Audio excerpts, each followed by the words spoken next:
बिस्मिल्लाहिर्रहमानिर्रहीम। अस्सलाम वालेकुम। प्रोग्राम शाहराह दस्तूर में आपको खुशामदीद कहते हैं। मैं हूँ जावेद इकबाल।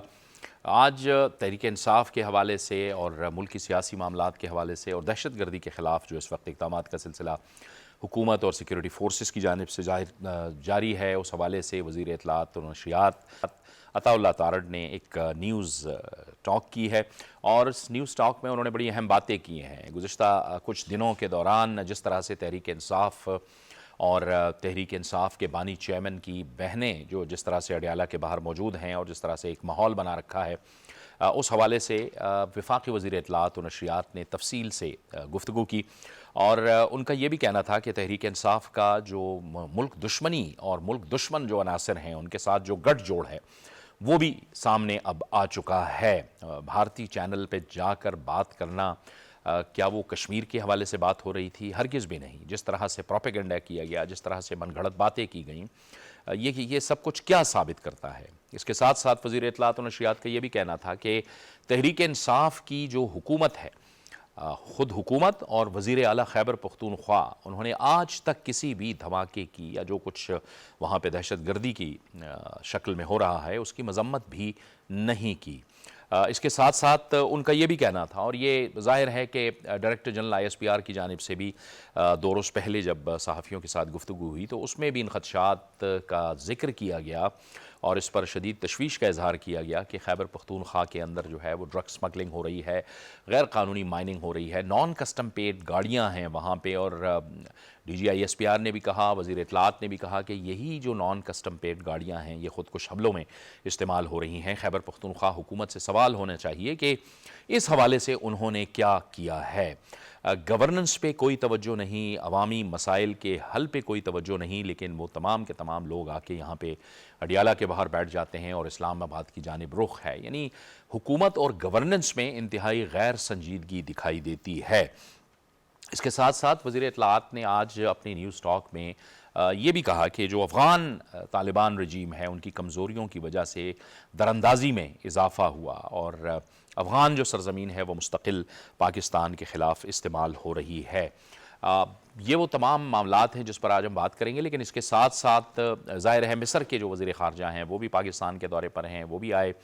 आज नायब वज़ीर आज़म इसहाक़ डार के साथ उनकी मुलाकात भी हुई, गुफ्तगू भी हुई, फिर उसके बाद मीडिया टॉक भी हुई और मुश्तरका प्रेस कॉन्फ्रेंस भी हुई। गज़ा के हवाले से पाकिस्तान और मिस्र और जो मशरिक़ वस्ता है उसमें जो अमन के हवाले से बहुत क्लोज़ कोऑर्डिनेशन में हैं ये दोनों ममालिक, तो उस हवाले से भी हम बात करेंगे। मेहमानों का तारुफ़ करवा दूँ, स्टूडियोज़ में हमें ज्वाइन कर रहे हैं तज्ज़ियाकार बाबर गोरसी, आपको हम खुशामदीद कहते हैं। हमें ज्वाइन कर रहे हैं साबिक़ सफ़ीर डॉक्टर जमील अहमद ख़ान। डॉक्टर साहब, आपका भी शुक्रिया, आपने हमें ज्वाइन किया। बाबर, आप बताइए, ज़ाहिर है आज अताउल्लाह तारड़ ने आपसे कुछ देर पहले जो न्यूज़ टॉक की, बहुत अहम न्यूज़ टॉक थी और ये जो गुज़श्ता 2-3 दिन के हुआ, ये यकीनी तौर पर काबिल अफ़सोस है कि भारतीय चैनल पे जाके बानी तहरीक इंसाफ की जो हमशीरा हैं वो किस अंदाज़ में बात कर रही हैं, वो कभी क्या बात कर रही हैं, कभी क्या बात कर रही हैं और बाद में फिर तहरीक इंसाफ जो है वो झूठे तरीके से उसे AI के साथ जोड़ने की कोशिश करते हैं। अब पहले तो ये है कि जो इन्होंने इंटरव्यू दिया है भारतीय चैनल को, उसको कंडेम करना चाहिए। आज अता तारड़ साहब जो इंफॉर्मेशन मिनिस्टर हैं उन्होंने यही बात की है। बिल्कुल। अब बात यह है कि अगर आप अपने दुश्मन मुल्क के चैनल पे बैठकर और पाकिस्तान की सलामती के ख़िलाफ़ बात करें तो आपका एजेंडा क्या है? इसका मतलब है कि जो 9 मई आपने किया था उसका यही मकसद था कि पाकिस्तान की जो आर्मी है उसको आपने कमज़ोर करना था, ताकि उसके बाद इनका एजेंडा था कि जब ये 10 मई जो जंग स्टार्ट हुई, जो पाकिस्तान के ऊपर इंडिया ने हमला किया, तो उसके बाद जो हमने जंग जीत ली, इसका मकसद था कि अगर 9 मई कामयाब हो जाता तो हमारी मुसल्लह अफवाज थी, हमारे सिक्योरिटी इदारे थे, हमारे जितने इंटेलिजेंस इदारे हैं वो कमज़ोर हो जाते, तो ये उसमें कामयाब हो जाते, लेकिन उसमें कामयाब नहीं हुए। लेकिन वहाँ पर जाके उन्होंने ये फासिस्ट की बात की है, लेकिन आप देखेंगे सबसे ज़्यादा फासिस्ट तो खुद है आपका पूरा ख़ानदान है जो मुल्क के ख़िलाफ़ है, मुल्क की सलामती के ख़िलाफ़ है, मुल्क के इदारों के ख़िलाफ़ है। आपको तो शर्म आनी चाहिए। बिल्कुल अता तारड़ साहब ने सही बात की है कि इनको शर्म आनी चाहिए और इनको डूब के मर जाना चाहिए। क्यों? कैसा कोई एक पाकिस्तान का 24 करोड़ आवाम में से कोई एक शख्स भी ऐसा नहीं होगा जो जाके अब इंडियन टीवी में ये इंटरव्यू दे और पाकिस्तान की के खिलाफ बात करे, पाकिस्तान के इदारों के खिलाफ बात करे। आप ये तमाम चीज़ें कर रहे हैं, क्या आपको ये नहीं पता जो मरीदके में उन्होंने हमला किया जिसमें कितनी हमारे लोग शहीद हुए, उन्होंने जो हमारे दूसरे जितने बॉर्डर पे हैं कश्मीर में जो आए रोज़ वो कर रहे हैं, हमारे जितने मासूम शहरी हैं वहाँ पे इर्तज़ा शहीद की उन्होंने बात की, उसकी आपने बात नहीं की। आपने जो पाकिस्तान की सलामती पे हमला हुआ, जो पाकिस्तान के ऊपर हमला हुआ, उसके ऊपर आपने बात नहीं की। आपने सारी की सारी बात की है कि जी आपने मोदी जैसे शख्स को, जो कि कातिल है, आम बच्चों का कातिल है, मुसलमानों का कातिल है, दुनिया उसको आप देखें कातिल समझती दुनिया में है, अमन का दुश्मन है, अमन का दुश्मन है, उसको आप कह रहे हैं कि आपने बड़ा ठीक किया, आप संदूर 2 करें, 3 करें। आपको तो इस जो इस वक्त अदारे हैं, जो हुकूमत है, उनको इसके ऊपर स्ट्रिक्ट एक्शन लेना चाहिए। पहले भी हुकूमत ले रही है, और ये तमाम वो लोग हैं, ये तीनों जो बहनें, जहाँ जो नौरीन हैं, इसी तरह अलीमा खान है और जो डॉक्टर उज़मा है, ये जो 9 मई हुआ उस दिन ये वहाँ पर मौजूद थी, ये जो कोर कमांडर हाउस है वहाँ पर मौजूद थी। तो इनको भी जो है मिलिट्री कोर्ट्स में आना चाहिए, इनके खिलाफ भी ट्रायल होने चाहिए, क्योंकि मुल्क है तो हम सब हैं। और दूसरी बात यह है कि जो जितना आपने देखा प्रोपेगेंडा किया गया, तो आपने देखा आज उन्होंने ये भी बताया कि कौन कौन से अकाउंट्स कहाँ कहाँ से ऑपरेट हो रहे हैं, और ज़्यादातर जो अकाउंट्स हैं जिनके ऊपर, जिस तरह आपने देखा कि एक्स DGISI के खिलाफ प्रोपेगेंडा किया गया, इसी तरह फौज के खिलाफ किया गया, प्राइम मिनिस्टर्स के खिलाफ किया गया, गवर्नमेंट के खिलाफ किया गया, इकोनॉमी के खिलाफ किया गया, वो तमाम के तमाम अकाउंट्स जो हैं उन्होंने बताया है कि इंडिया से जो हैं वो सारे ऑपरेट हो रहे हैं। अभी आपने देखा है कि जो इमरान खान का अकाउंट है वो नॉर्थ अमेरिका से हो रहा है, इसी तरह साउथ अफ्रीका से कुछ अकाउंट्स हो रहे हैं, नीदरलैंड से हो रहे हैं, PTI का अपना अकाउंट जो है UK से ऑपरेट हो रहा है। तो इन्होंने तमाम चीज़ें दिखाई हैं, और ये वो तमाम प्रोपेगेंडा है। आप देखेंगे कि एक तो दुनिया के सामने आ गया, और दूसरा इनके ऊपर एक्शन भी होगा। अगर एक्शन नहीं होगा तो इसका मतलब है कि बहुत सी डॉक्टर ये जो हैं उज़मा और नौरीन और अलीमा खान जो है ये पैदा होंगी। तो इसलिए पाकिस्तान है तो सब कुछ है, और आज बिल्कुल इन्होंने सही बात की, और मेरा ख्याल है अदारे इनके खिलाफ सख्त से सख्त एक्शन लेंगे। चल ठीक है। ये डॉक्टर जमील साहब, एक अहम बात जो आज फेडरल मिनिस्टर फॉर इंफॉर्मेशन ने की, वो यही ज़ाहिर है अफगानिस्तान के साथ जो मामलात हैं हमारे, गुज़िश्ता रोज़ भी इसहाक डार साहब ने ये कहा था कि हम ताकत के ज़रिए ये मसला हल कर सकते हैं, अब लेकिन हम नहीं चाहते कि हमारा एक बिरादर मुल्क है अफ़गानिस्तान, हम वहाँ पे अंदर जाके उनको घुस कर मारें। हम नहीं चाहते कि ऐसा हो। हम चाहते हैं कि अमन उनके साथ कायम हो। आज अताउल्लाह तारड़ साहब ने भी यही कहा कि जो तालिबान रजीम है वो ज़ाहिर है बहुत कमज़ोर है, और उसकी वजह से ज़ाहिर है दरअंदाज़ों को भी मौका मिल रहा है। वो उसकी जो रिट है वो खुद अफगानिस्तान के अंदर नहीं है, इससे दरअंदाजी में भी इजाफा हुआ है, और ये न सिर्फ पाकिस्तान के लिए बल्कि पूरे रीजन के लिए अफगानिस्तान खतरा बनता चला जा रहा है। यह बिल्कुल दुरुस्त है, और deputy prime minister, foreign minister ने इसके अलावा भी बात की कि हम बिल्कुल, वो हमारे बरादर मुल्क के साथ साथ हमारे भाई हैं, हमारी मुश्तरका चीजें हैं, उनके साथ बहुत सारी चीजें कदरें हमारी मिलती हैं, और साथ में हमारे, लेकिन साथ साथ मुझ जैसा आदमी ने, साहडार साहब कह रहे हैं कि उसे भी अब सोचना पड़ रहा है, मतलब एक्शन के लिए, कि 4000 से ज्यादा शहादतें हो चुकी हैं, और फिर वो 4000 से ज्यादा शहादतों को कहाँ, जाहिर है वो हमारा दिल भी तो दुखता है, हमें भी तो दर्द होता है उसका। तो उस लिहाज से अब नौबत इस जगह पर ट्रिगर पॉइंट पे आ गया, ये बात हकीकत है। और मैं बहुत अरसा पहले से ये कहता चला आ रहा हूं, आपके चैनल्स पे भी मैंने कई मरतबा ये बात की है कि अफगान तालिबान की बाकी उनकी मामलात अपनी जगह पर, लेकिन उनका अपना जो इंफ्रास्ट्रक्चर है, जो उनका अपना एडमिनिस्ट्रेशन का फ्रेमवर्क है, वो इतना फाल नहीं है। क्योंकि अब जिस अंदाज से दहशतगर्द ग्रुप सराहत करते जा रहे हैं, और सीरिया से भी वापस आते जा रहे हैं दहशतगर्द ग्रुप, जो कि रिपोर्ट दी है अक़वाम मुत्तहिदा की मॉनिटरिंग टीम ने, और यूनाइटेड स्टेट्स के, यानी अमेरिका के इंटेलिजेंस की एक सेपरेट रिपोर्ट, कि अब नौबत यहाँ आ गई है कि अमेरिका तक खतरात पहुंच गए हैं, और बाद में ये साबित भी हो गया 3 दिन पहले।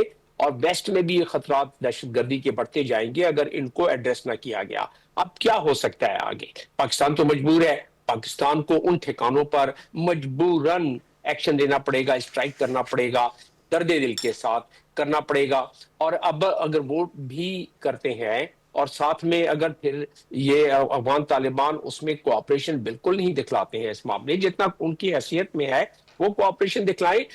हमारे तो नेगोशिएटर्स ने, जो हमारे सालिस हैं, उन्होंने कहा कि जी अगर आपकी कोई मजबूरी है तो आप हमें बता दें और हम आपको उसकी मदद फराहम करेंगे। यानी कि अगर आपको वहां उनको ठिकाने लगाने में या उनसे निपटने में कोई प्रॉब्लम हो रही है दहशतगर्दों से, तो we can help you out. लेकिन उस पर भी वो राजी नहीं हुए। तो मुझे आगे बड़ा खतरनाक मोड़ नजर आ रहा है वो ये है कि पाकिस्तान तो चले फिर भी अगर स्ट्राइक भी करेगा तो सिर्फ उन्हीं जगहों पर करेगा जहां से पाकिस्तान पर हमला हो रहा है। लेकिन अगर मल्टीनेशनल फोर्सेस जैसा कि अभी ताजिकिस्तान में हुआ, जैसा कि अभी वाशिंगटन में हुआ, जैसा कि ये 3 अक़वाम मुत्तहिदा की मॉनिटरिंग टीम की रिपोर्ट, जैसा कि इंटेलिजेंस रिपोर्ट जो अमेरिका की अपनी इंटेलिजेंस रिपोर्ट है, इन तमाम का अगर जायजा लिया जाए और अगर इस चीज को कंट्रोल नहीं है, उनके अपने इंटरेस्ट में, अफगान तालिबान के और अफगानी भाइयों के अपने इंटरेस्ट में है कि वो किसी तरीके से इसका आदा करें, वरना पाकिस्तान के बस में भी नहीं होगा कि वो मल्टी नेशनल फौजों का कोई अगर एक्शन हुआ तो रोकना हमारे बस की, हमारे पास जवाब नहीं होगा कि हम उसको रोक सके। और फिर जाहिर है हम भी उसके डसे हुए हैं। तो अफगानिस्तान फिर back to square one. Afghanistan तो पहले से सबसे गरीब तरीन मुल्क है, 85% लोग वहां $1 से कम उनकी आमदन है, गुर्बत, अफलास, भूख, नंग हर जगह अपनी वो साई की तरफ फिर रही है। तो वहां ऐसी सूरत में अफगान तालिबान को अपने मुल्क की फलाह के लिए, अपने लोगों के लिए ये जरूरी है कि उनके बस से अगर कोई चीज बाहर हो रही है तो जैसा कि इंडिया दिया गया है वो उसमें हमारी मदद लेने, दुनिया की मदद लेने तैयार है मदद करने को। अब तो इंडिया उस स्पेस को इस्तेमाल करने लगा है ना, तो क्यों अपने लिए अफगान तालिबान मजीद एक चीज को पेचीदा कर रहे हैं? क्योंकि इंडिया जब आएगा तो कुछ चीजें बताएगा और कुछ चीजें पसे पर्दा ऐसी सराहत कर जाएगा, ऐसा जाल बिछा जाएगा कि अफगान तालिबान को जान छुड़ाना मुश्किल हो जाएगी, बाद में निमटना अफगानियों को और अफगान अवाम को पड़ जाएगा। तो इसलिए ये निहायत ही कठिन मरहला है, क्योंकि अफगान तालिबान की अगर इंटरनेशनल लीगल फ्रेमवर्क को देखें तो इंटरनेशनल लीगल फ्रेमवर्क में तो अफगान तालिबान के पास अब कोई जवाब नहीं रहा कि किसी किस्म के मल्टीलैटरल एक्शन को वो अवॉइड कर सकें। क्यों नहीं जवाब रहा? दोहा में उन्होंने कहा सिक्योरिटी काउंसिल के 1267 की खिलाफ वर्जी वो कर रहे हैं, 1373 रेजोल्यूशन की खिलाफ वर्जी वो कर रहे हैं, हमले जारी हैं। तो फिर उसके बाद कोई और रास्ता रह नहीं जाता है। और फिर जब बैक टू स्क्वायर वन होते हैं तो पाकिस्तान, ईरान, ताजिकिस्तान, पड़ोसी ममालिक में फिर वही मामला था रेफ्यूजीज का, वही मामला फिर जो अफगानिस्तान में पहले था अफरा तफरी। तो ये बड़ी गंभीर मामला होता जा रहा है, इसको मजीद हमें एक्टिवली बिल्कुल ठीक है बाबर। इसमें आप देखेंगे अताउल्लाह तारड़ साहब ने आज ये भी एक किस्म की चार्जशीट दी उन्होंने खैबर पख्तूनख्वा हुकूमत की के खिलाफ। एक तो उनका यह कहना था कि 4000 से ज़ायद केसेस हैं वहाँ पर दहशतगर्दी के, उन पर फ़र्द जुर्म आयद नहीं हो सकी, यानी कि 12 साल हुकूमत करने के बावजूद वहाँ पे प्रोसिक्यूशन का महकमा नहीं बन सका, ना वो स्ट्रेंथन हो सका। फिर जाहिर है वहाँ पे DGISPR जब बात कर रहे थे तो वो कह रहे थे कि एक पॉलिटिकल टेरर क्राइम, एक कातिल है वहाँ पे, और फितनाए खवारिज जो हैं उनको कवर हासिल होता है। वहाँ पे एक बहुत बड़ा गठजोड़ है और इशारा ज़ाहिर है वो कर रहे थे तिरा की जानिब, जहाँ पे जिस तरह की पोस्ट की फसलें वहाँ पे काश्त हो रही हैं और वहाँ पे स्मगलिंग हो रही है, मनशियात की स्मगलिंग हो रही है। फिर नॉन कस्टम पेड गाड़ियों की भी बात हुई खैबर पख्तूनख्वा के अंदर। ये सारा काम जो है ये जाहिर है अब ये वहाँ पे सूबा है, वहाँ पे हुकूमत है, तहरीक इंसाफ की हुकूमत है जो दावा करते हैं कि हमें तीसरी बार मैंडेट मिला है। ये अपनी जिम्मेदारियों से कैसे आंखें चुरा सकते हैं? जावेद साहब, ये जो तमाम चीज़ें हो रही हैं जिनकी तरफ आपने इशारा किया है, ये हुकूमत के बगैर हो नहीं सकता। आप देखेंगे वहाँ पे डिप्टी कमिश्नर होता है, असिस्टेंट कमिश्नर होता है, मजिस्ट्रेट हैं, तहसीलदार हैं, पटवारी हैं, तमाम दूसरे महकमों के जितने भी महकमे वहाँ पे काम कर रहे हैं। अभी ये तमाम जो चीज़ें हो रही हैं तो इसका मतलब है कि जो हुकूमत है, जो KPK में है, उनकी इजाज़त के बगैर नहीं हो सकते। अभी इन चीज़ों का कैसे पता चल रहा है? अभी इसलिए पता चल रहा है कि हमारी इंटेलिजेंस इदारे, फेडरल हुकूमत ने जब मॉनिटरिंग टीमें बनाई, उन्होंने कहा कि ये तमाम चीज़ें हम इतनी एफर्ट कर रहे हैं और ये तमाम इसके बावजूद जो स्मगलिंग है वो हो रही है, तो इसकी वजूहात क्या हैं। फिर उन्होंने जाकर देखा कि सबसे ज़्यादा जो है, जिस तरह आपने कहा कि जो ड्रग्स माफिया हैं जितना भी है, वो तमाम का तमाम जो है वो स्टार्ट कहाँ से करता है? KPK से, और वो तमाम सूबों में जाकर ये चीज़ें कर रहा है।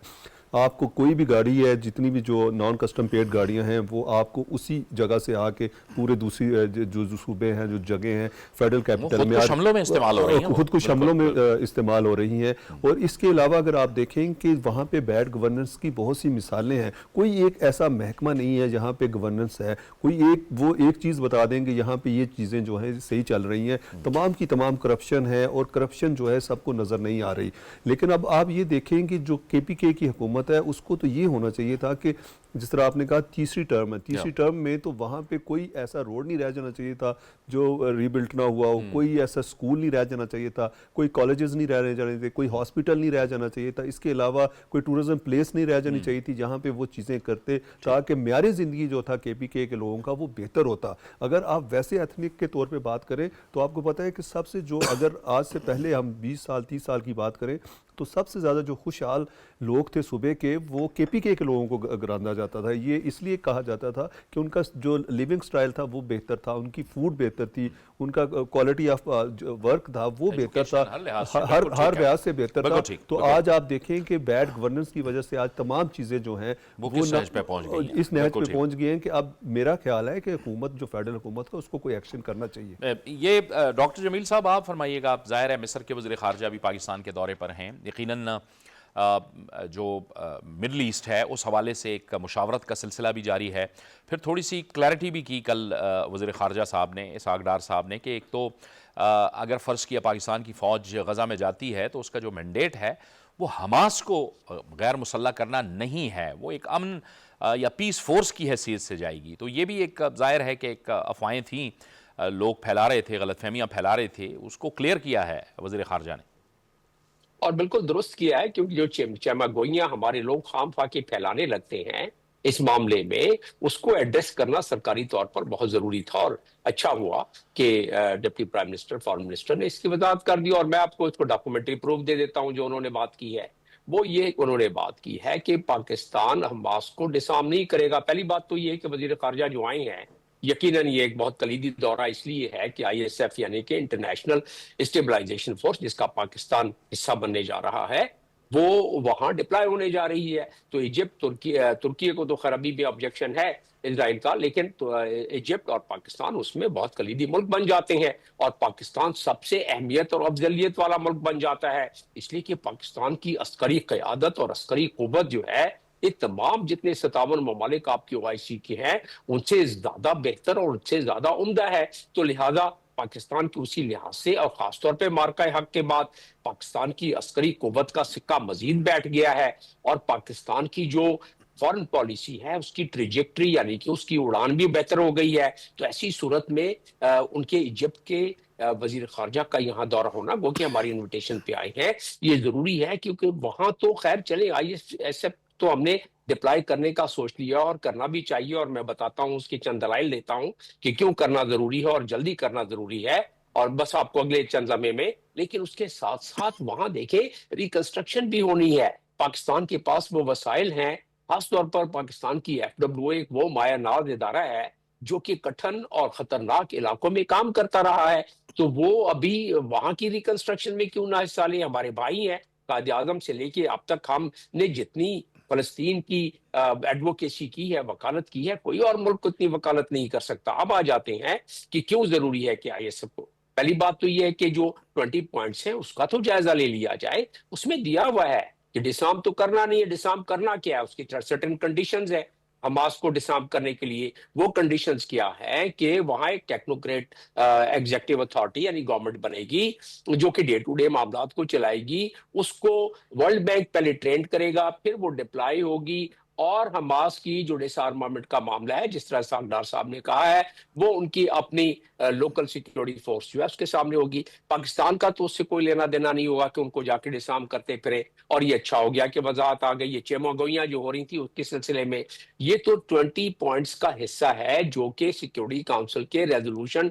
28303 के जरिए अडॉप्ट किया गया है, यानी कि इंटरनेशनल कानून बन गया है। तो ये तो बात क्लियर है। अब रहा सवाल दूसरा इसमें कि इजिप्ट के साथ हमारे 1947 अक्टूबर से हमारे ताल्लुकात हैं। इजिप्ट से ये और बात है कि उनसे वो ट्रेड और जो इन्वेस्टमेंट की वो उड़ान नहीं भर सकी। लेकिन इसमें एक और बड़ा कलीदी नुकता है कि इजिप्ट का फ्री ट्रेड एग्रीमेंट तुर्की से है और तुर्की का फ्री ट्रेड एग्रीमेंट हमसे है। तो ये ट्रायो बन जाता है जिसके जरिए हम ट्रेड को बढ़ा सकते हैं। लेकिन इस ठीक। वक्त जाहिर है कलीदी बात आईएसएफ की है, और आईएसएफ के लिहाज से जितनी जुल्म बर्बरियत वहां गाजा में अब भी जारी है, वो जारी इजराइल क्योंकि पहले भी करता रहा है, अब भी जारी रखेगा।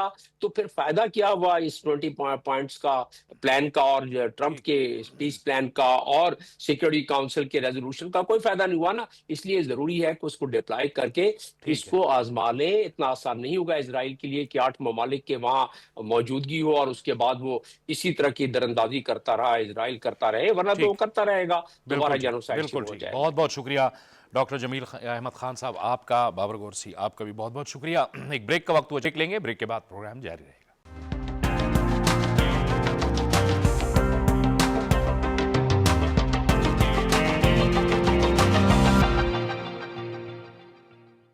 ब्रेक के बाद एक बार फिर आपको खुशामदीद कहते हैं। पाकिस्तान खुद भी ज़ाहिर है सैलाब से मुतासरा ममालिक में शामिल है और बहुत ज़्यादा अरबों डॉलर का यहाँ पे नुकसान हुआ है। अब तो एक तरह से आप समझें कि हर साल मौसमियाती तब्दीलियों की वजह से सैलाब आते हैं और जिससे न सिर्फ जानी नुकसान होता है बल्कि ज़ाहिर है इमलाक और इंफ्रास्ट्रक्चर का भी नुकसान होता है। कोशिश की जाती है कि जानी नुकसान को कम से कम रखने के लिए पहले से ही हिफाजती इक़दाम किए जाएँ। लिहाजा पाकिस्तान ने और इस वक्त की जो हुकूमत है उसने पहले ही से अब कुछ तैयारी करना शुरू कर दी है। हमने देखा है कि गुज़श्ता दिनों भी मुस्तक़बिल के हवाले से, मुस्तक़बिल में सैलाब के ख़दशात के हवाले से बड़े अहम इजलास हुए और तैयारियों के हवाले से कि क्या कुछ किया जा सकता है, क्या मुमकिन हो सकता है, उस हवाले से कई अहम इक़दामात पर गौर भी किया गया। इस वक्त भी जो सूरत हाल है हम देख रहे हैं कि ख़ित्ते के बहुत से ममालिक सैलाब का शिकार हैं। श्रीलंका में इस वक्त एक बदतरीन सैलाब है। पाकिस्तान ने जो अपना रिलीफ ऑपरेशन है श्रीलंका के लिए वो भी शुरू कर दिया है। कई इमदादी जो सामान है वो शिप के ज़रिए वहाँ पहुँच चुके हैं और फ़िज़ाई रास्तों से भी वहाँ पर सामान पहुँचाया जा रहा है, जिसके लिए श्रीलंका की हुकूमत पाकिस्तानी हुकूमत की बहुत मशकूर है। लेकिन यकीनन मौसमियाती जो तब्दीलियाँ हो रही हैं इससे निपटना ये वक्त की अहम ज़रूरत है और पूरी दुनिया में अब इस पर बात हो रही है और ये एक ऐसा मामला है कि जिससे सरफ नज़र नहीं किया जा सकता। पंजाब हुकूमत भी मौसमियाती तब्दीली के हवाले से, माहौलियाती तहफ़्फ़ुज़ के हवाले से बहुत से इक़दामात कर रही है। पाकिस्तान में ज़ाहिर है गुज़श्ता कुछ सालों में बहुत ज़्यादा सैलाब आए, यहाँ पे बहुत ज़्यादा ज़ाहिर है जो मुख्तलिफ़ तंजीमें हैं वो भी आईं, उन्होंने अपने रिलीफ़ ऑपरेशन किए, इमदादी कामों में उन्होंने भरपूर तरीके से हिस्सा लिया। आज भी हमारे साथ स्टूडियोज़ में एक ऐसी ही शख्सियत तशरीफ़ रखते हैं जिन्होंने पाकिस्तान में जो सैलाब आए उसमें बहुत उन्होंने खिदमत भी की और उनका नाम जो है पाकिस्तान के समत के शोबे में एक बहुत बड़ा नाम है। जनाब मोहम्मद सलीम मंसूरी साहब हमें ज्वाइन कर रहे हैं। मंसूरी साहब जो हैं वो कंट्री डायरेक्टर हैं helping hands for relief and development Pakistan के। बहुत शुक्रिया मंसूरी साहब, आपने हमें ज्वाइन किया। यकीनी तौर पर ये एक बहुत बड़ा इशू है, बहुत बड़ा मसला है, न सिर्फ पाकिस्तान के लिए बल्कि पूरी दुनिया के लिए। ज़ाहिर है इतने बड़े सैलाब आए पाकिस्तान के अंदर, हमारी जो तैयारी है, आप क्या समझते हैं कि हम तैयार होते हैं या हमारी जो एक तैयारी होती है वो एक वक्ती तैयारी होती है, आफत आती है, सैलाब आते हैं, हम फिर उसी के हिसाब से आगे चलते रहते हैं? आपका तजुर्बा क्या रहा इसमें? बहुत शुक्रिया जी आपका, आपके चैनल का। अल्हम्दुलिल्लाह हम तो दुख दर्द के साथी हैं, हेल्पिंग हैंड, मददगार हाथ। हम 20 साल से जो ये मददगार हाथ हैं पूरे पाकिस्तान के अंदर तमाम सूबों में काम कर रहे हैं। तो हमारा ख्याल है कि जिस अंदाज में जो लेवल तैयारी का चाहिए, अभी अल्हम्दुलिल्लाह एनडीएमए ने इस पर तवज्जो दी है, पीडीए में तवज्जो कर रहे हैं, तो हमारा भी तावन उनके साथ शामिल हाल रहा है और अब भी है। हम हर इमरजेंसी के अंदर पूरी कोऑर्डिनेशन रखते हैं गवर्नमेंट के साथ, डिस्ट्रिक्ट लेवल पे, सूबे लेवल पे, फेडरल लेवल पे, तो मिलजुल के काम करते हैं। लेकिन मेरा ख्याल इसमें बहुत ज़्यादा काम करने की ज़रूरत है। हमने ऑफ़र किया है, हम जहाँ भी हो सके हम हाज़िर हैं इंशाल्लाह। लेकिन मेरा ख्याल है जो लेवल होना चाहिए, जो भी डिज़ास्टर आते हैं वो शायद लेवल अभी हमने हासिल नहीं किया है। तो मेरा तवज्जो है, हमारी भी है, गवर्नमेंट भी करें, इंशाल्लाह मिलजुल के इसको आगे बढ़ाएंगे। ठीक है मंसूर साहब, आप बताइए कि ये जो सैलाब जो आते रहे हैं उसमें अभी तक आपने किन किन एरियाज़ में काम किया है? ज़ाहिर है पूरे पाकिस्तान में किया होगा, लेकिन आपका फोकस क्या रहा है? सर बहुत शुक्रिया, ये तो बड़ा आपने तफसीली सवाल कर दिया। अल्हम्दुलिल्लाह 2005 से लेके हम ऑन ग्राउंड मौजूद हैं। ये बहुत बड़ी बात है मेरे लिए, एजाज़ की बात है, रब कायनात से शुक्र और शुक्रिया की बात है कि अल्लाह ने हमें मौका दिया। ये पाकिस्तानी जो यूएस से अंदर चले गए थे वहीं सेटल हो गए, जॉब कर रहे हैं, कारोबार है, लेकिन उनका दिल पाकिस्तानी के साथ, दिल उनके साथ धड़कता है। तो उनकी ख्वाहिश रही कि हम जो भी अपनी इनकम है उसमें से पाकिस्तान पे खर्च करें। तो 2005 में एक बड़ा ज़लज़ला है, आपको ज़रा आपके इल्म में है, बड़ा नुकसान हुआ। तो वो हेल्पिंग हैंड के कामों का आगाज़ है। उसके बाद हर इमरजेंसी में तकरीबन कोई 40 इमरजेंसी हैं जिसमें हेल्पिंग हैंड ने बिल्कुल गवर्नमेंट के साथ कदम से कदम मिला के उसका रिस्पांस किया है। तो ये 20 साल के सफ़र में हमने पूरे पाकिस्तान के अंदर जहाँ भी कोई ज़रूरत पड़ी हमने अपने भाई और बहनों की मदद की है। ठीक, बिल्कुल ठीक। हमें इस वक्त गुफ्तगू में PDM पंजाब से मुताहिर वट्टू साहब भी ज्वाइन कर रहे हैं। मुताहिर साहब, आपका भी बहुत शुक्रिया। मुताहिर साहब, ज़ाहिर है इस वक्त पंजाब के अंदर जो इक़दामात उठाए जा रहे हैं वो यकीनी तौर पर हमने देखा इस कॉप ब्राज़ील में भी वो एक एग्जाम्पल के तौर पे वहाँ पे पेश किए गए।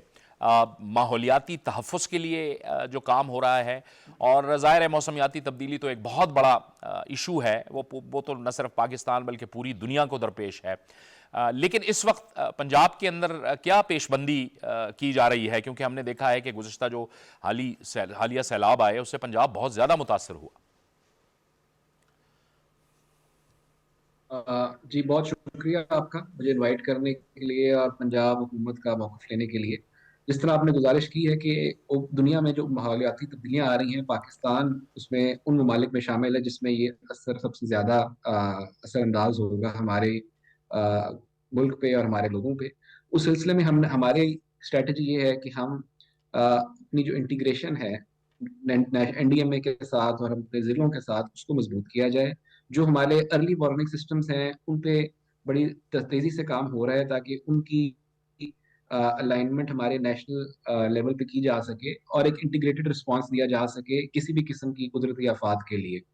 उस सिलसिले में हमारा सर्वे एक्टिविटीज़ भी जारी हैं, जो कि हमारे पांचों दरियाओं के ऊपर अभी इस वक्त सर्वे जारी है, जिसमें हम नई सिमुलेशंस कर रहे हैं नए डेटा के साथ।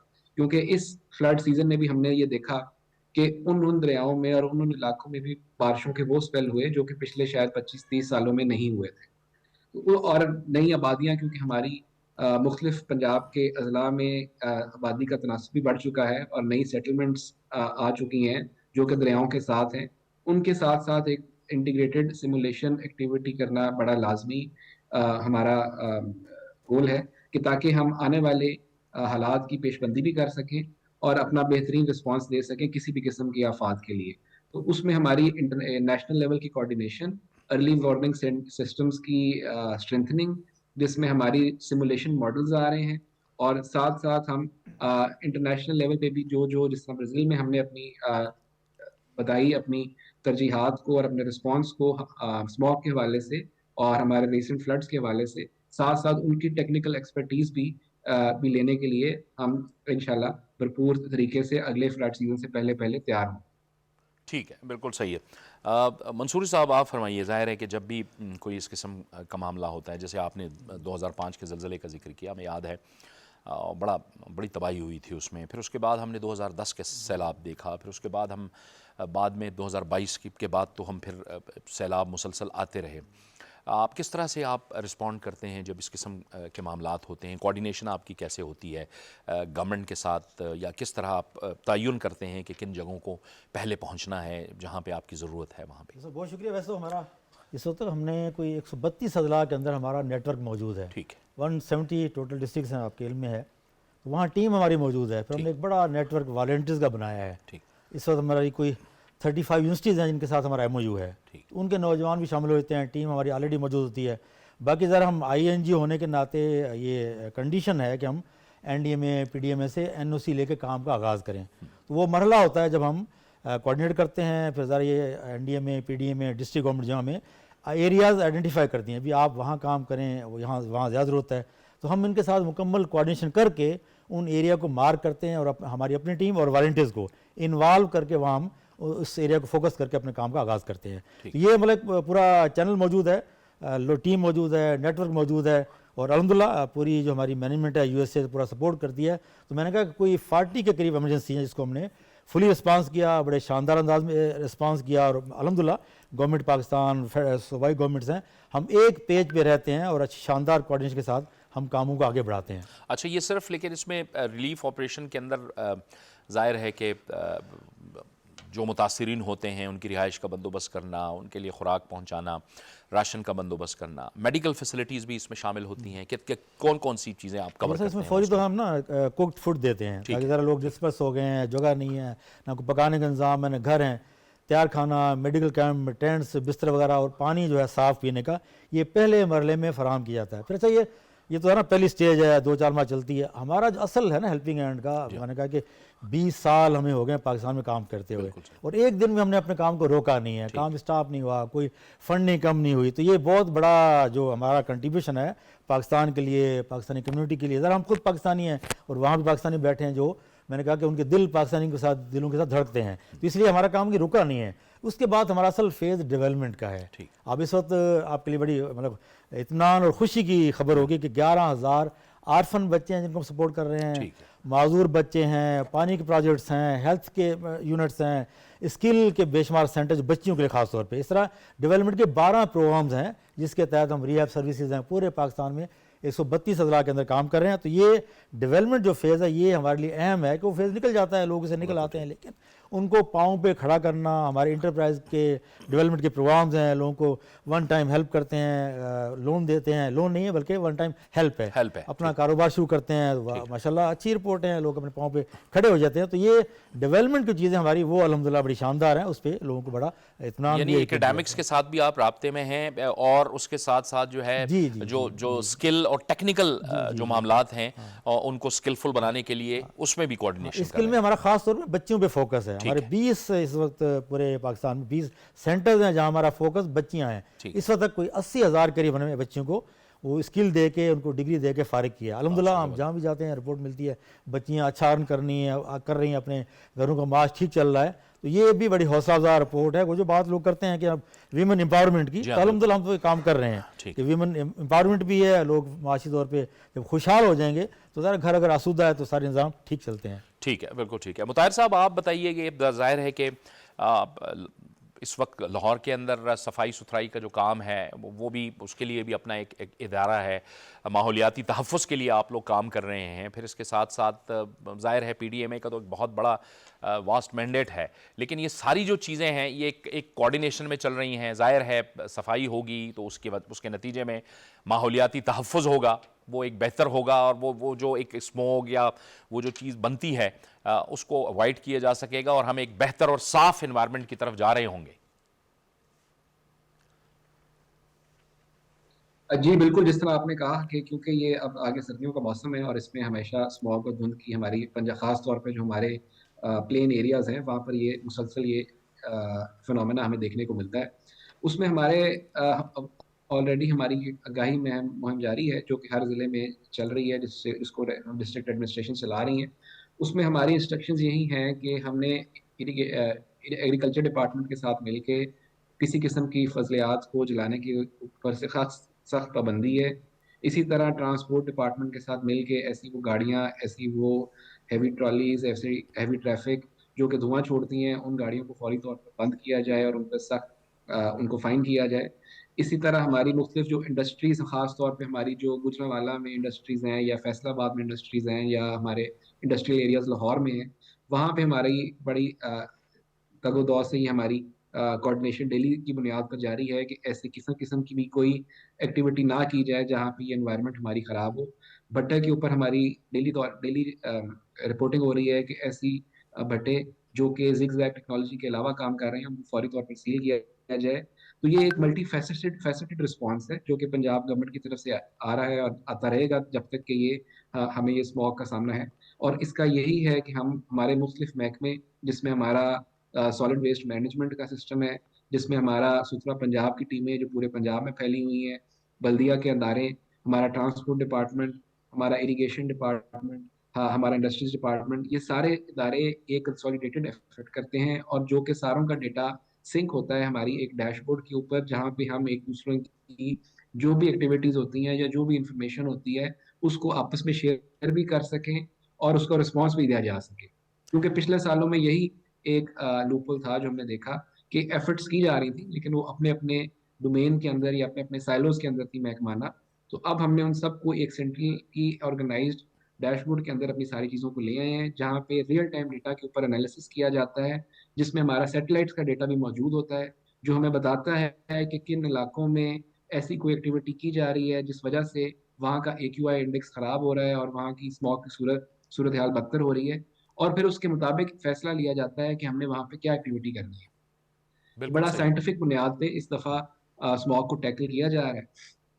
ठीक है, बिल्कुल। और अभी वही बात हो रही है कि कोऑर्डिनेशन होती है। तो मंसूरी साहब, आप फरमाइए कि आपका इदारा, जैसे आप फरमा रहे हैं कि 132 अजला में है, अब यकीनी तौर पर आप इसको एक्सपेंड करने की एक प्लानिंग तो आपको होगी कि तमाम के तमाम अजला में आप पहुँचें। फिर आप डिस्ट्रिक्ट जो इंतज़ामिया है उसके साथ कोऑर्डिनेशन में काम कर रहे होते हैं। लेकिन जब भी कोई इस किस्म के वाक़यात होते हैं तो उसमें आप, ज़ाहिर है कि अवाम से आपकी क्या तवक्कुआत होती हैं? ज़ाहिर है मुतासिरीन होते हैं, परेशानी में होते हैं, उस वक्त कैफियत उनकी बड़ी मुश्किल होती है। तो क्या आप उनको कहना चाहेंगे कि अगर इस तरह के खुदा न ख्वास्ता कोई वाक़यात होते हैं तो कहीं किस तरह से वो आपके साथ ताअवुन करें ताकि एक हज़ल बज़ल ना पैदा हो और एक सीक्वेंस में और कोऑर्डिनेशन के साथ मामलात आगे बढ़ें?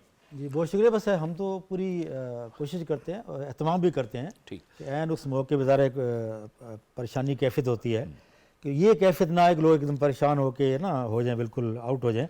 तो हम अपने सेटअप के ज़रिए, अपनी टीम के ज़रिए हौसला भी देते हैं, मैनेजमेंट भी करते हैं, अरेंजमेंट भी करते हैं, ताकि जो लोगों की फौरी नीड है ना जी, खाना मिल जाए, टेंट मिल जाए, रैश मिल जाए और कोई मेडिकल में हेल्प हो जाए, तो वो अगर चीज़ें हो जाएँ तो बहुत सारी चीज़ें फिर कवर हो जाती हैं। और आपको फ़ायदा इस वजह से भी बहुत ज़्यादा होता है कि चूंकि आपकी टीमें वहाँ पे ऑलरेडी मौजूद हैं, तो वो ऑलरेडी कोऑर्डिनेशन में होती है आवाम के साथ और लोगों के साथ। हमने ना कम्युनिटी बेस बनाई हुई हैं, तंजीमें बनाई हुई हैं, तो वो अल्हम्दुलिल्लाह ऑन ग्राउंड सपोर्ट में मौजूद होते हैं। इसलिए कोई हमें ऐसा फेस नहीं करना पड़ा 20 साल में कि कहीं हमें कोई इस तरह की मुश्किल आई हो लोगों को संभालने में। लोग ताउन करते हैं। 20 साल के बाद हमारी भी अल्हम्दुलिल्लाह अच्छी फुटिंग है, लोग वहीं के हैं, टीमें भी वहीं की हैं, लोकल लोग होते हैं, जानते हैं एक दूसरे को, इसलिए ये हमें ये मसला नहीं आया। तो अल्हम्दुलिल्लाह हम अच्छे अंदाज में कम्युनिटी को संभाल के उनके साथ ताउन करके, वो हमारे साथ ताउन करते हैं, तो हमारे कदम आगे बढ़ रहे हैं। ठीक है, बहुत बहुत शुक्रिया मोहम्मद सलीम मंसूरी साहब। हम आपको हमेशा से आपके लिए दुआगो रहेंगे। आप एक नेक और बड़ा काम कर रहे हैं और यकीनी तौर पर मुश्किल वक्त में लोगों के साथ आप खड़े होते हैं और आपकी टीमें मौजूद होती हैं। आपका बहुत बहुत शुक्रिया। बहुत शुक्रिया भाई। पाकिस्तान हमारा घर है, तो हमारी जिम्मेदारी है कि हम जो कुछ भी हो सके